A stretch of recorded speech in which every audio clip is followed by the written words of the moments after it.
Do you want to buy a Rolex SUBMARINER or a Rolex SKYDWELLER? Choosing between two really good watches is never an easy decision. When it comes down to it, neither option is superior. They're two very distinct but excellent clocks. Everything it comes down to is personal taste. But to help you in making your decision, we've put together a Rolex SUBMARINER versus SKYDWELLER comparison that will provide you with all of the details. Hello and welcome back to Dr. O. Today we'll see Rolex SKYDWELLER versus SUBMARINER.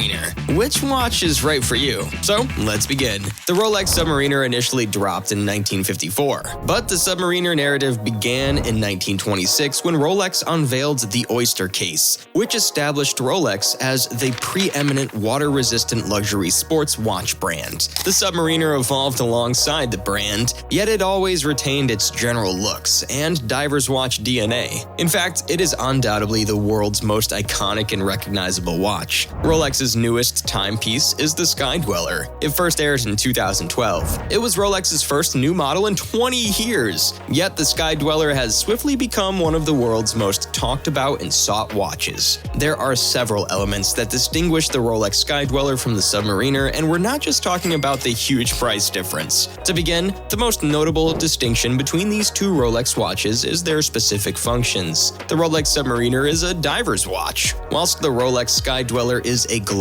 traveler watch with particular features that make switching between time zones easier. But that's just the start. The Skydweller has a unique new feature in its bezel that's used for setting the watch and making quick modifications to the time. The dual time zone feature, the day of the week, the day of the month, and the month. The crown or pushers on most mechanical timepieces are generally used to make these modifications, which is a fairly inventive manner of doing it. It's frequently selected by individuals looking for a new and exciting Rolex watch with complications other than a chronograph like the Daytona models. You might know chronograph as the stopwatch function. The SUBMARINER, on the other hand, has substantially superior water resistance than the Skydweller and is built strong and tough enough for daily wear, which is why the SUBMARINER, nicknamed the Sub, is such a mainstay for many collectors and one of the most popular Rolex watches ever manufactured. Here are the primary mechanical differences between the SUBMARINER and the Skydweller. Mechanical distinctions include the SD's specific functions, such as the GMT dual time zone capability. The Sub merely has a date feature and does not display the day and month like the SD. The ring command bezel is a unique Skydweller feature with numerous patents for its ingenuity. The SUBMARINER has a water resistance of 300 meters or 1,000 feet. However, the Skydweller only has a resistance of 100 meters, 330 feet. Differences in design between the SUBMARINER and the Skydweller. The SUBMARINER does not have a fluted bezel, unlike the Skydweller has. The SUBMARINER is exclusively available on a bracelet, whereas the Skydweller can be purchased with either a bracelet or a leather strap, depending on the model. The SUBMARINER's case material possibilities are limited, whereas the Skydweller provides more, such as the 18-karat Everose Gold and Rolex's exclusive pink gold and rose golds. Is the Rolex Skydweller a good buy? While Rolex sports models, particularly in stainless steel, have increased in value over the last year or so, a watch should never be viewed as an investment that is intended to gain in value. Watches are consumer projects that, by definition, are designed to lose value once consumed, or in this case, worn.